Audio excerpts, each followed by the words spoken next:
Leadership teams must be chosen. Jesus made a conscious decision to choose each of the 12 disciples to serve on his staff. He did not put the matter up for a vote. Rather, he decided the personnel matters himself. Jesus withdrew to the Sea of Galilee after leaving the synagogue where he had been teaching. Jesus was very popular, and a crowd followed him. A great assembly gathered, not only from Galilee, but from faraway regions as well. The group was so significant that Jesus asked for a small boat so that he could push off from shore to avoid being destroyed by those who came for healing. Mark chapter 3 verses 7 to 19. Jesus withdrew to the sea with his disciples, and a large crowd from Galilee followed him, and also people from Judea, and from Jerusalem, and from Idumea, and from the region beyond the Jordan, and around Tyre and Sidon. A vast number of people came to him, because they were hearing about all the things that he was doing. And he told his disciples to have a small boat stand ready for him, because of the many people, so that they would not crowd him. For he had healed many, and as a result, all who had diseases pressed around him to touch him.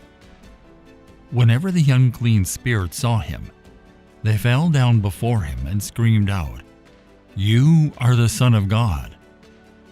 Jesus sternly warned them again and again not to tell who he was. He went up from the hillside and called those whom he himself wanted and chose, and they came to him. And he appointed 12 disciples, so that they would be with him for instruction, and so that he could send them out to preach the gospel as apostles, that is, as his special messengers, personally chosen representatives, and to have authority and power to cast out demons. He appointed the 12, Simon, to whom he gave the name Peter, and James the son of Zebedee, and John the brother of James. To them he gave the name Boanerges, that is, sons of thunder. And he also appointed Andrew and Philip and Bartholomew, Nathanael, and Matthew, Levi the tax collector, and Thomas, and James the son of Alphaeus, and Thaddeus, Judas the son of James, and Simon the Zealot, and Judas Iscariot who betrayed him. As Jesus invites those he wanted to come with him, the massive crowd becomes smaller. Jesus appointed 12 from among those who came to him at that time. The biblical concepts are evoked by the word poieho, which can be translated as to make or to create.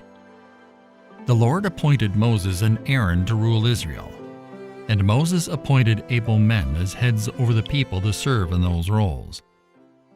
1 Samuel chapter 12 verse 6. Then Samuel said to the people, "It is the Lord who appointed Moses and Aaron, and brought your fathers, ancestors up from the land of Egypt." Exodus chapter 18 verse 25. Moses chose able men from all Israel, and made them heads over the people, leaders of thousands, of hundreds, of fifties, and of tens, from the highest to the lowest judicial levels.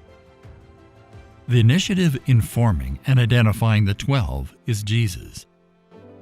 Isaiah chapter 43 verse 1.